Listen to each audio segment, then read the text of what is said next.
First of all, welcome everybody to episode number 4 of the Morgan Horse Source, hosted by the AMHA Youth Network, which is run by the AMHA Youth Council. And this week we have Jerome Parker as our special guest, and he is a well-known ring steward in the Morgan community, also in surrounding breeds. And I will definitely hand it over to Nikki, and she can definitely show you more about his role in the Morgan community.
All right.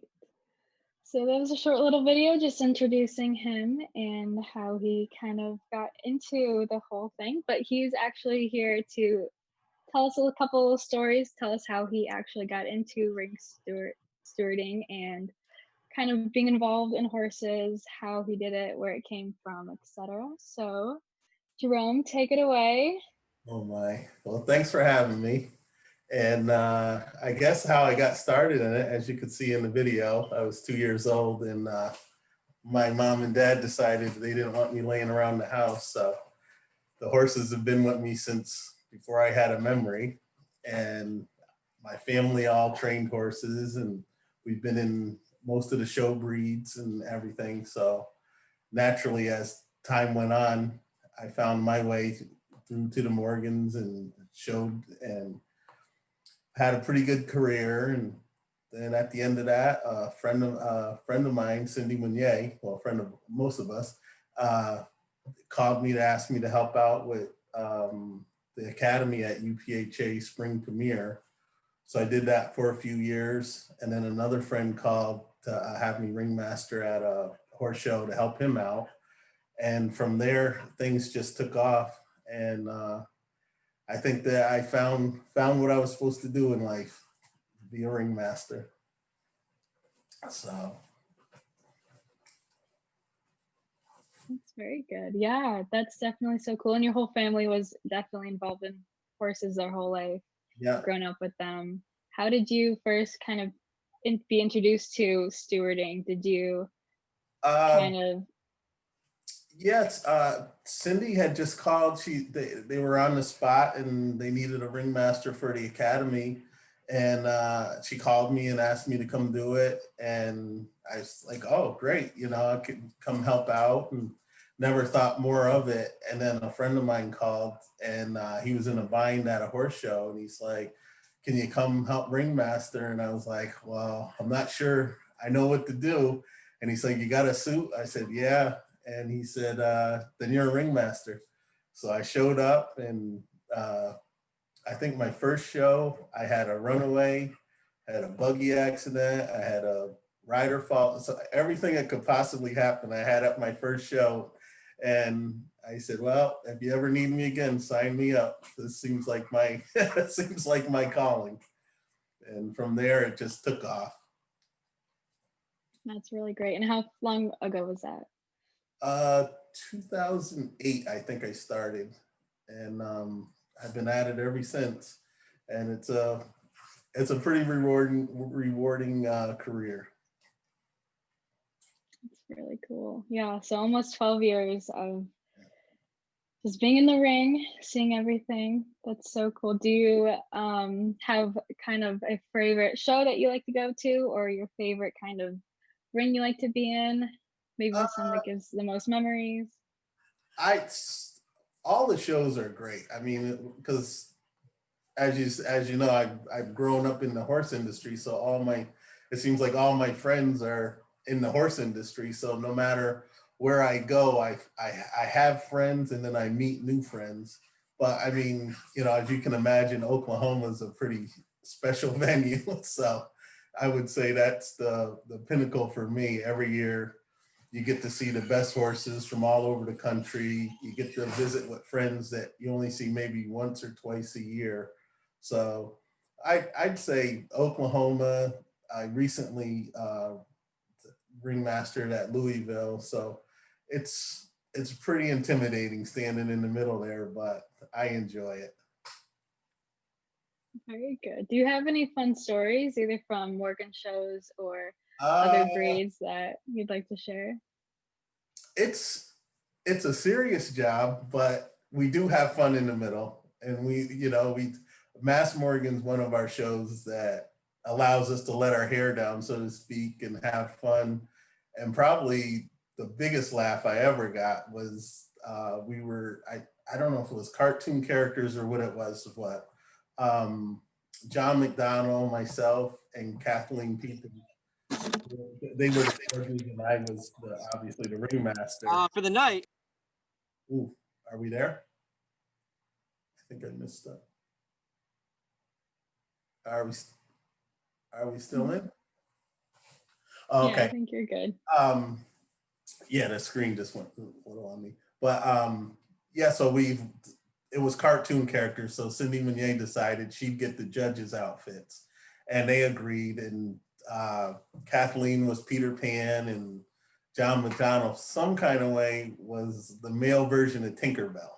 So he had his tutu on, he had his wings on, and his wand, and we were going through a kids class, I'm not sure which one, and we were walking down the lineup, and this little girl says, "Excuse me, Judge."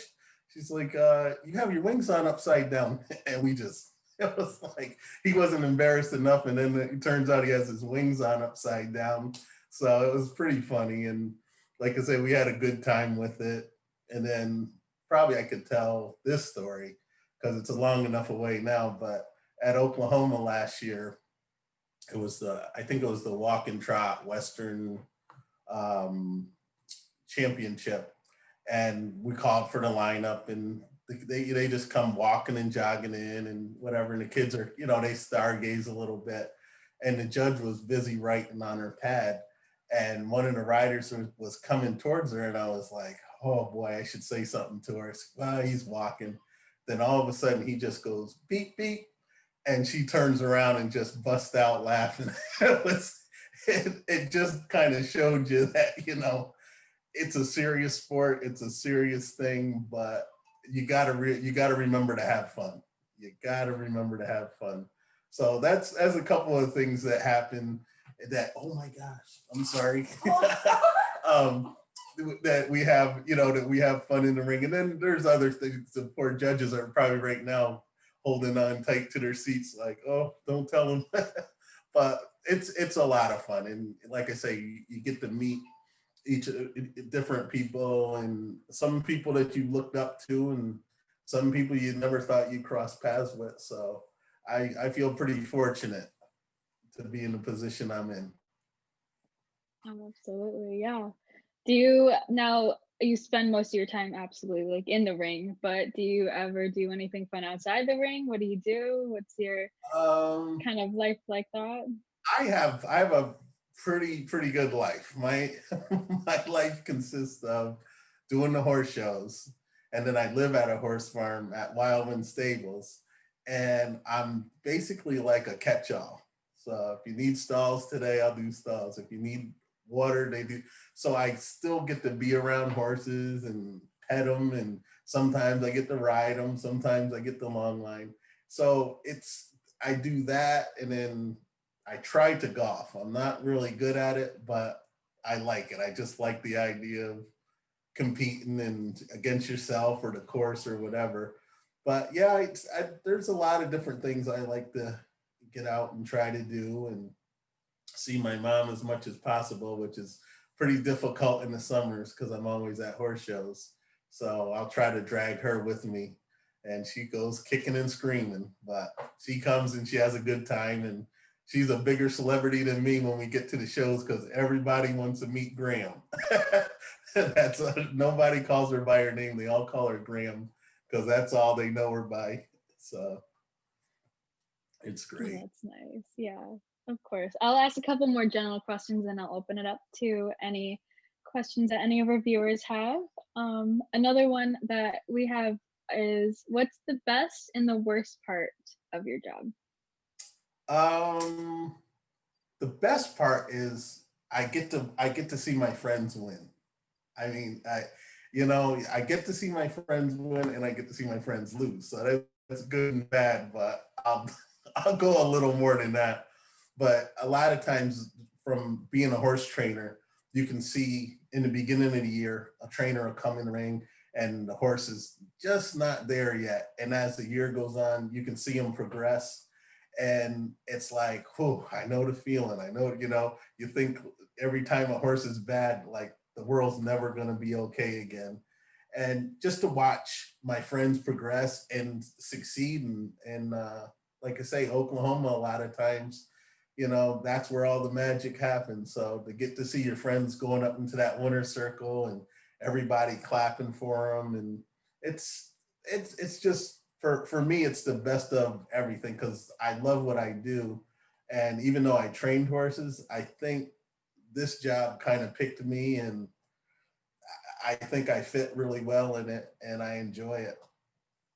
But yeah, the worst is, the worst is always losing. I think, and I enjoy, I like the winner circle, but I always like to kind of give out the low ribbons and, give everybody a pat on the back, come on back, try again, it wasn't as bad as you think, or, breathe, just some of the little things that I've went through when I was training with my amateurs or myself or whatever. Sometimes you can just take this way too serious. And like I said, the little guy that told the judge beat, it just brings it back, that, okay, we can have fun also.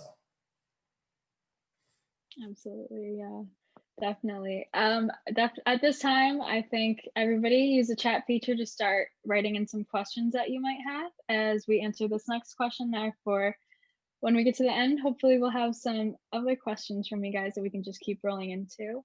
But before we get into that, the last one that I have is, was there a moment or a time that you just had this heart-stopping moment where everything just time stopped and you were just amazed at what just happened? Yeah, oh God, now I'm getting a little weird on you.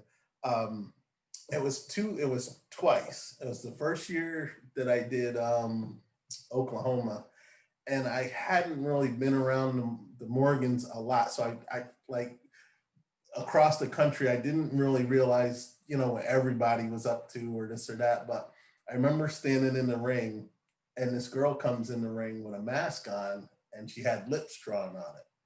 And I just, wow, this is weird. But I'm at my first Oklahoma, so I was like, just do your job. So you get invited back. And she showed the class and she won. And as she was going up to the winner's circle, the people were just unbelievable. And it wasn't a normal cheer. It was like something special just happened. And then as I learned later, it was Alex Mooney. And she had just come back to the show ring after, I don't know how many years away and surgeries and everything. And I just remember watching her ride up there and thinking, wow, something magical just happened. I wasn't sure what it was.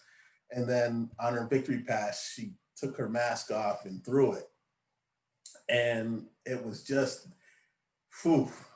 And then fast forward to last year when we had a thing in center ring for her, kind of like a memorial almost, just remembering her and showing the video.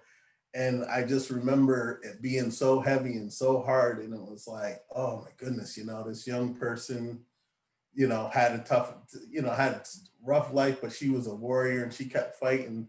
And I just remember sitting in center ring and not really thinking anything. And then Phil Fountain came driving in with Spring Mill Superstition, and the place cart started clapping. And once again, I was not aware of what was happening. And what they were doing was they were bringing the horse in so that the breeder, John Hughes, I think is his name, could drive him, because he bred him but never had the chance to drive him or show him or anything. So they allowed him to work the horse in the ring, and it was kind of like the most uplifting thing for me, because I said, you know what, that's Alex would love this. The show's got to go on. The show's got to go on. So that was kind of like a real heart stopper for me. Yeah, definitely. That must have been so crazy to watch and everything. Yeah. And be there right in the moment too, not just seeing it. Because you didn't really, it wasn't like it was scheduled or planned. It was just, we were going to do the thing for Alex. And then it was like, nobody wanted to leave the ring. Everybody's kind of hugging each other and, just trying to get yourself back up. And all of a sudden the horse comes in, and it was like, then we understood why the horse was there. And it's like, this is great.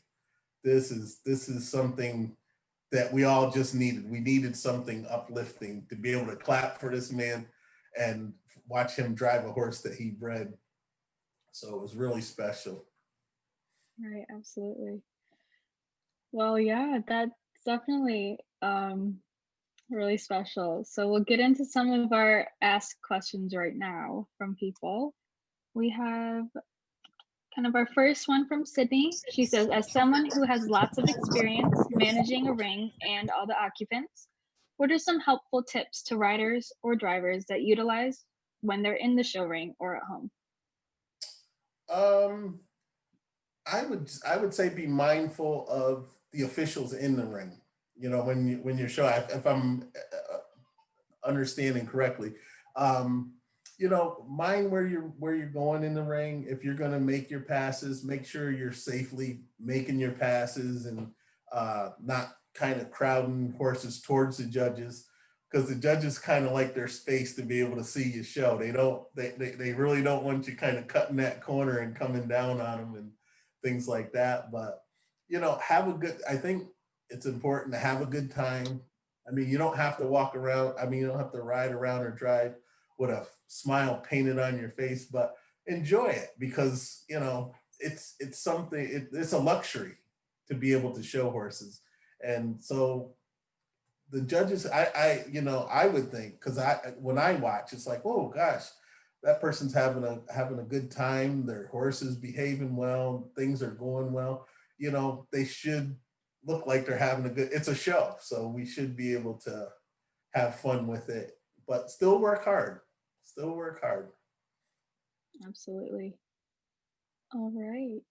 The next question that we have is, who is one of your all-time favorite Morgans?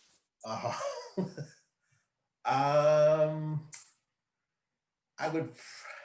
think I have to say Courageous Flair. I mean, he just, from the things that he and Heidi accomplished in their life, I don't think I've ever seen anything like it. I've never seen a person work as hard as she worked to be able to ride her horse. And I've never seen an animal so powerful just blend with, I mean, they were a perfect partnership. And Rick Stevens did a phenomenal job to get that horse on track for her, and how the stories of how she used to work out just so she could ride this horse and the workout she would do. So I mean, I got to give that horse and the rider all the credit in the world. But I mean, there's pretty much nothing he didn't do. He did it all. Oh, yeah. That is crazy. All right. Well, the next question that we have is, what is your favorite Morgan class to watch? It's kind of show to show, but I really like Open English Pleasure. I don't know, all my life it seems like a good English pleasure horse is just amazing. And when they ask for the road trot, it's I don't know. I mean, the park class is great and it's exciting and it's adrenaline, but boy, I'd like to see a real good English horse. It's just that's my thing. Right, absolutely. All right, the next question that we have is it hard to get a USEF license as a steward? Wow, you're gonna love this answer. We are not licensed. Like I said, pretty much, if you got a suit and somebody will hire you, you're pretty well on your way to being a ring steward. So long answer short, no. Yeah. Right. Right. All right, that's fun facts. So next question is, which horse retirement has been your favorite so far? Like at a show? Retirement? Yes. Um, I guess I have to say, well, I don't have to say, I'm going to say my best friend Percy McDaniel and MEM Just My Style. It was kind of a thing where it's like we asked him, and the horse had just been such a great horse for so long, and I was like, we should get see if Percy will do it, and Percy was, oh man, I don't know, you know, I said, oh, you got to do it, you just have to do it, and he said, all right, he says, I'll do it, so he started working them and everything, and the night that he was supposed to come in for the retirement, he calls me at the break and he says, man, can you just put your suit on tonight and we'll lead him in? Because I thought he was going to drive him. He says, we showed him the first time together, so we should show him the last time together. And I was like, well, yeah. So that was a pretty big honor and pretty memorable. Oh yeah, absolutely. All right. The next question that we have is, what is your favorite childhood memory at a show? Um, it was at the Arabian Nationals actually, because my dad throughout the 70s and early 80s he showed Arabians, and I'm not sure how old I was, but I think it was 78, so I was probably like 12, and I got to go and head him up in the class, and he was top 10, and it was kind of mind boggling because I was pretty young, and I just I hung on everything my dad did. I was right on his heels my whole life. It's like, oh, dad. And then all of a sudden he's like, well, you got to put on the white smock and you got to come in and head me up. And I was just like, oh my goodness. And all the horses seemed like they were 20 hands tall as I'm running down trying to head them up. But that was pretty cool. Oh yeah. All right. So the next question we have is, what horses have you been with that have gotten you where you are today? And what people have you seen that you were impressed by? Wow. The the oh boy. Can you do that? Ask that again. That was Of course. Yeah, that's a very deep thoughts here. That's all right. So, what horses have you been with that have gotten you to where you are today? And what people have you seen that you were impressed by? Okay, that's better. Whew. A few of the horses. The first horse I ever trained from the ground up, his name was Nexus, and he was Superman grandson, which would make him a third generation horse, and I was the third generation. So my grandfather showed Superman, and so it was like he was the first horse I ever broke and showed, and I did everything myself, and so he was one. And then later in the years, a horse named OH Star Watch. He was he was a stallion that really kind of propped me up. And every show we went to, we were competitors. So it was pretty. He was a good breeding horse. He was a good show horse. He loved the show, and those were two. And then there was a hunter. His name was FBF Rolls Royce. that I started later in my career, and he became world champion hunter pleasure many times, and then was sold. Larry Bunnell and Richard Boulay had trained him because I didn't think I'd be able to show hunter, so I said I had to send him to somebody I thought that would do right by him. And Richard Boulay and Larry Bunnell trained him and showed him and won. And he was sold, and he went on to win for so many people. He had a really good career, but those are a couple that I've been around. Um, the people that kind of influenced me uh, from early on, I'd say Phil Price was in the 80s.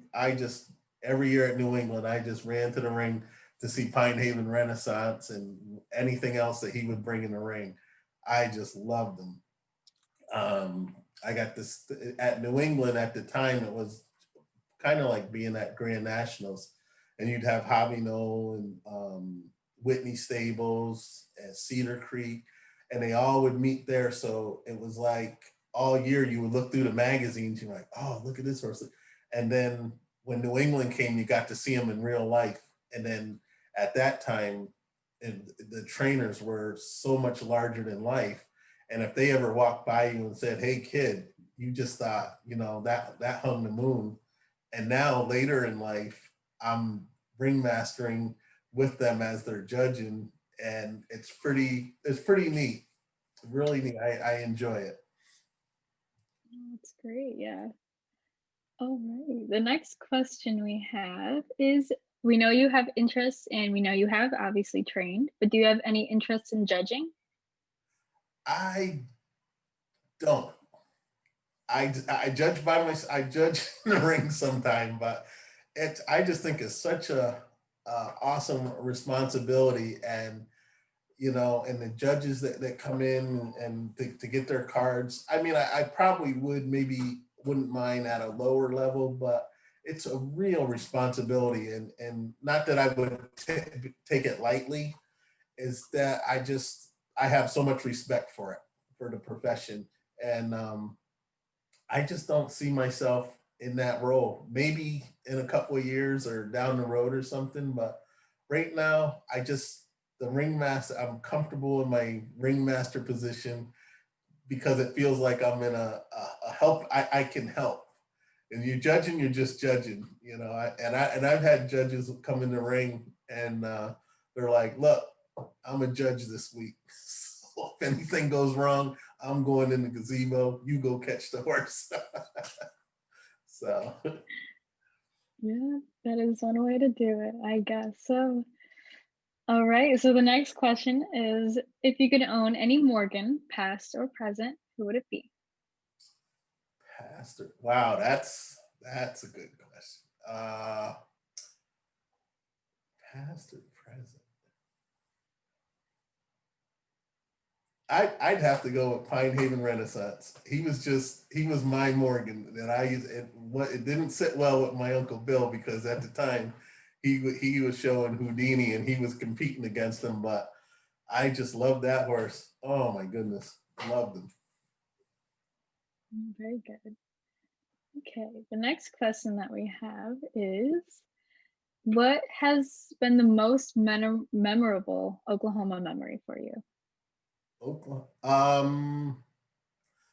The first year, because it was kind of, as you can imagine, what happened was I got to Oklahoma a lot faster probably than most people. Like probably the third year I was ringmaster and I was in Oklahoma in the main ring and I was nervous as a cat. And the first year, Fred Navas said, do you have a red coat? And I was like, no, sir. He said, are you going to have one next year? I said, yes, sir. So it was the second year. I'm sorry.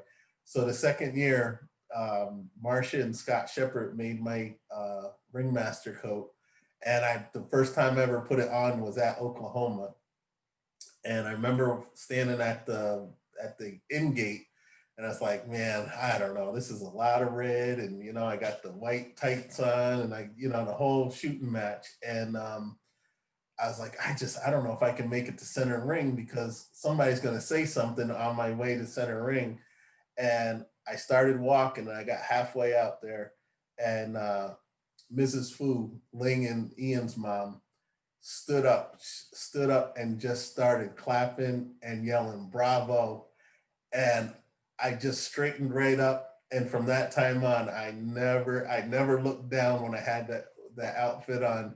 I straightened right up and I walked straight from then on. It was just unbelievable. The courage and the strength that she gave me. And if anybody knew, she couldn't have been 5 foot, 50 pounds, but that day she was a giant because she got me on the right path. That's so sweet. Okay, the next question that we have is, which children's riding horses have you been really impressed by? Uh, oh boy, Cherrydale Acapella. That horse every year it carries those riders and takes care of those riders. I mean the kids are riding hard. Don't get me wrong, but boy, that horse just mounts up and does his job. And when they say walk, it walks. There's no questions asked. I love that horse. Mm-hmm. It's very good. All right. The next question is, well, we already answered what is your favorite show. You said you really like Oklahoma. Is there any other particular show that you like? New England, I enjoy New England. I enjoyed showing at New England and ringmastering. And I think it's the thing about New England is the history. So my grandfather showed in one there, my uncles, my dad, my brothers, my cousins, we've all shown there. So it's kind of like, New England's your rite of passage. You gotta go, you gotta show there. And to go in the same ring that your grandfather went in and made history and your uncles, it's it's pretty special. And you can feel the history there. And I can't a couple of years ago someone had came out from the west and they shown there the first time and they were leaving the ring and they like I could die tomorrow because now I finally showed in at New England, and it's a big deal. It's a big deal. Absolutely. All right. So the next question that we have is, it's a little bit of a sentimental one. What do you think makes Morgan so great? Oh, geez, they're all around ability. They literally can do anything, and they do it, and they do it. I mean, if you go back probably to the 80s into the 90s, it was more like the professional trainers. They showed English pleasure, they showed park, they showed pleasure to blah blah blah. But the Morgan's so talented that the hunters started taking over, and they came through unbelievable. And it wasn't like, oh, he can't show in park or English pleasure, so we'll just throw him in hunter. Maybe that was the case years and years before that, but they're talented and they can do the job.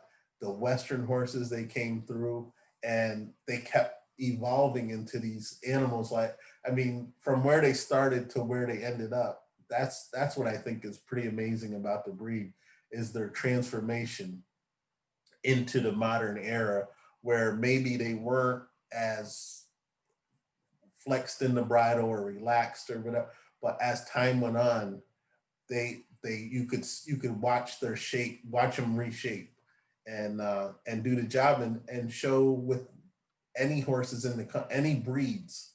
And I think that's a real trick too, is that the things that the Morgan can do, they can compete with a saddlebred. They're as talented. Saddlebred is bigger and long, but there's not too many breeds that could go in an open class and still excel. And I think the Morgan does that as good as anybody, if not better. Very good. All right, the next question that we have, we'll do a couple more so everybody kind of get in your last questions and then we'll kind of wrap it up here.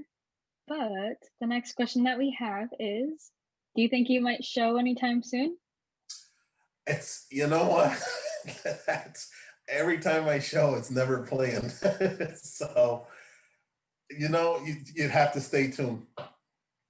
Stay tuned. That's I how it guess seems to we always work out for me.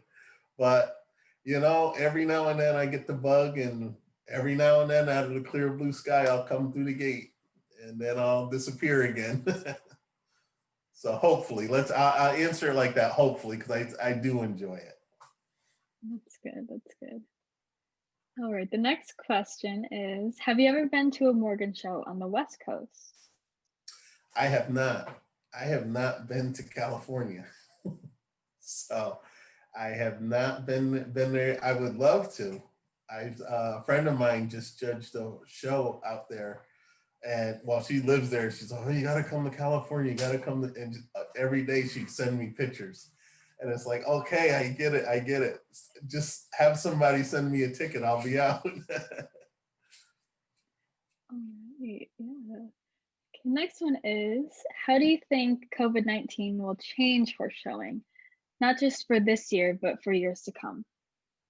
um, it's such a daily changing. Every day there's something new. Um, I think just basically it's going to keep us a little more aware of what we do and how we do and where we go and things like that. Um, Hopefully it's goes by the wayside, and in the perfect world it just goes away and we don't think about it again. But obviously it's always going to be on our mind, so we're always going to have to think of new ways of being safe and new ways of keeping everybody happy and having horse shows, because when there wasn't any horse shows, I tell you, there were some long faces, and I was one of them. So now that they're having the horse shows, we have to follow the guidelines, because if we don't follow the guidelines, they're gonna shut things back down again. So it Yeah, wasn't a fun world without. that's right. That's right. All right. So a couple more here. Next one is, what Morgans have you ridden in the past few years that you've made the biggest bonds with? Well, most people know it's. I don't know her full. I can't say her full name because it is too difficult. But when I first came to Wildland Stables, they had a horse, and I used to work her, and we called her Bad Girl, and because she was a bad girl. We haven't called her that in like 2 years now. Now her name is Lily, and she's kind of like, that's just my partner in crime now. We get along, we go and do our thing, and she's pretty much the only one that I try to bond with her, with Christina's hunter, Joy's first star, but all I can do is kind of muck his style, and every now and then she'll allow me to long line him or something. But I like him. I like his attitude and his whole personality. It's quirky, but he's a cool dude. That's nice. All right. So I guess the last question that we have for today, or I'm sorry, second to last question that we have for today are, as we know, horses teach us more than how to ride them. What's one life lesson you've learned? Patience. Can't. I mean, because the horse is bigger and stronger and smarter. Like that always is like, look, they're smarter than you are. If they're not doing it, you're not giving them the right cues. He always used to say, a horse will ask you a question, and if you can't answer it, he won't do what you ask him to do. So if you want him to go forward, and he's like, well, why do you want me to go forward? If you can't give him back a good reason to move off your leg or do this or do that, he just isn't going to do it. So um, I'm not a patient person. I know it. When I was younger, I was just impatient as could be. And the horse was like, I'm bigger and stronger. So you either learn some patience, or me and you are never going to see the show ring. So that's what I would say is patience is probably the biggest key and biggest lesson. And I had to be taught it by a horse. And people can't teach patience, but a horse can. Very well said. All right. The last question that we have for today are you excited for Mass Morgan coming up here soon? Absolutely.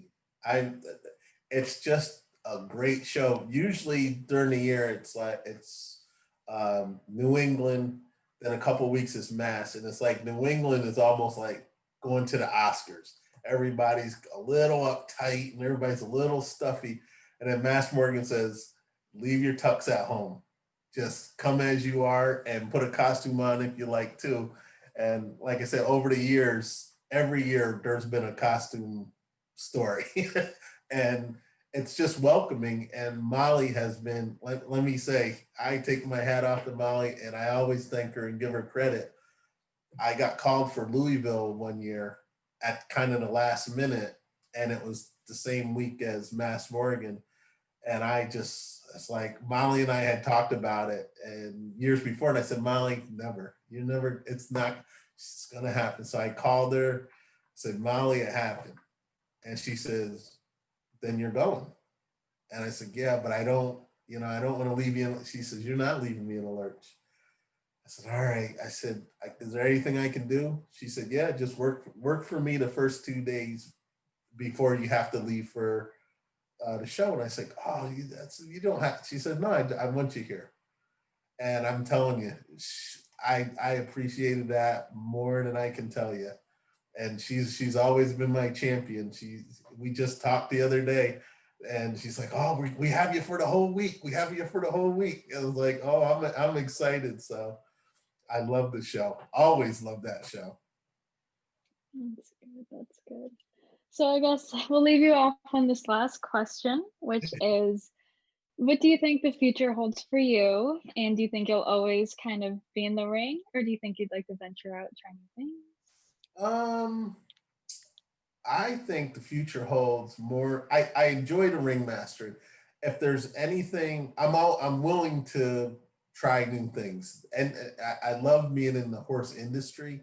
So if there's anything in the horse industry that kind of pops up or hits my interest, or somebody needs help with something or whatever, I just feel like, you know what, I've had a good life. The horse industry, especially the Morgan industry, has given my family, a venue to leave a legacy, raise a family, and do a lot of good. So, if there's anything I can do to pay that back, I'm here for it. And until then, I'll be the ringmaster and trying to keep everybody relaxed and smiling and having a good time. Very good. All right. Well, I guess that kind of wraps things up for today. I'd like to give a very special thank you to Jerome for assisting us on this episode. It was really a pleasure having you, and we appreciate you taking the time out and talking to us. And this episode, if you missed it, will be on YouTube, and it will be rewatchable and shared to the public. So anybody who wants to see it, you can see it. So stay tuned for our next episode, which is on September 2nd. And that's it. So thank you guys so much for tuning in. Thank you, Jerome. Thank you guys. This was a thrill, absolute thrill. Thank you. Of course. All right. That's it, guys. Thank you so much. Bye. Thank you, Jerome. Thank you so much. You're welcome. Oh, thank you guys. You guys were awesome. Bye, Jerome. So much patience with me. Hi, AJ. There's the beep guy right there. Hey, okay, Jerome. Flat that up before I long done. See you guys later. All right.